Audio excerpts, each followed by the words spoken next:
Hello, I'm Lindley. Welcome back. Third blog in the Creating Great Content series for 2017. This time, we're onto that thorny issue of how to make your messages count more. How do you turn everything you want to say into something short and compelling that people will understand quickly, clearly, and give them all the information they need to follow up with you? Well, there's lots obviously to cram into the next 5 minutes or so, but it's worth it. Stay with us, flick forward or backwards, and you can see the next or previous section again in the titles on screen. Okay, number one, clarity. Now this is so crucial, but let's face it, not always something that communicators get right. Clarity is about very quickly delivering the reasons why I, as a customer, should be interested in you, like what you're telling me, and want to follow up. Now, it isn't about cramming in the points that you want to say. It's only about how the audience feels once they've digested the facts. Now, first and foremost, the key is to step back, explain your products or services in the most simple terms that make sense to anybody. Simplistic? Sure, it is. But if you can't explain what you do to a friend or a family member quickly, you can't explain it to a customer who's come to you for the first time. So strip your message back to the essentials in one sentence, up to about 10 seconds when you read it out loud. The detail comes later.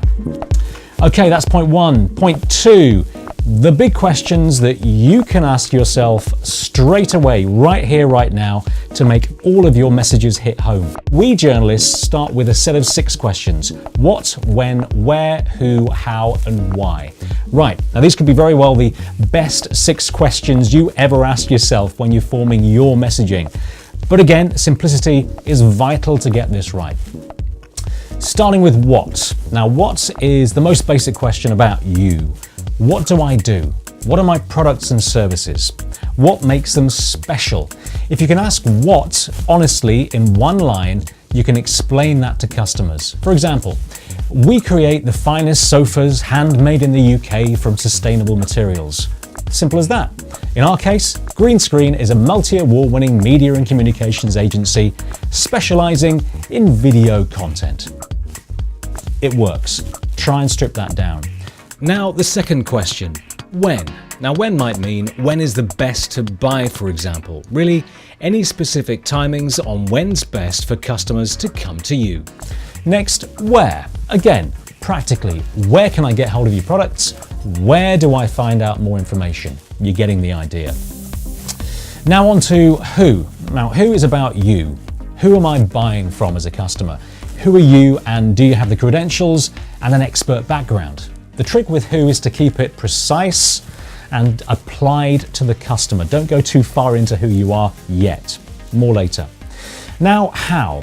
Customers need to know how they'll use your products or services, how they apply to my life. How much benefit will they be to me? Okay, that's how. Finally, why? Now, why is a more complex and personal question. Why should I buy from you above your competitors? Why should I trust you? Why is more about convincing people that you're a good person for them to trust, a good company for them to trust. And I'll look more into that in a later episode. There's lots to go into that subject right there. Okay, for now, the lesson to learn from that is a practical one. Write simply, clearly, a couple of lines for each of those questions. And if you ask these questions in your messaging, customers can understand you quickly, clearly, and begin to trust what you're telling them. Okay, before I go, the third main point, and I want to go back to that who question here for a second, in a different but really important way. It's about who in terms of testimonials. Now, when you're writing a long and detailed piece of promotional copy, in the old days, stop. You can shorten any piece of messaging by getting your customers involved. Ask yourself honestly, do you take every company's word as gospel? The answer is probably no. So, it applies to you too. Add short, concise, and honest feedback from your customers as part of your copy. It cuts down the amount that you have to say and adds weight and independent opinion to your text, video, and marketing materials of all shapes and sizes. All right, so let's just recap for a second. Start really simple. Think about the 6 questions. What, when, where, who, how, and why. Then back it up with written or professionally filmed feedback from your customers. Okay, that's it for this time. As always, we can't do this without you. Get in touch on any of these easy to reach channels through the website greenscreen.london, through Facebook, through Twitter, or with me personally. You can find me online. Ask questions, tell us what you think, and if you need help. Next time, we will be talking about supporting your words with pictures in the basics of great video communications. Look forward to seeing you then. Until next time, all the best and take care.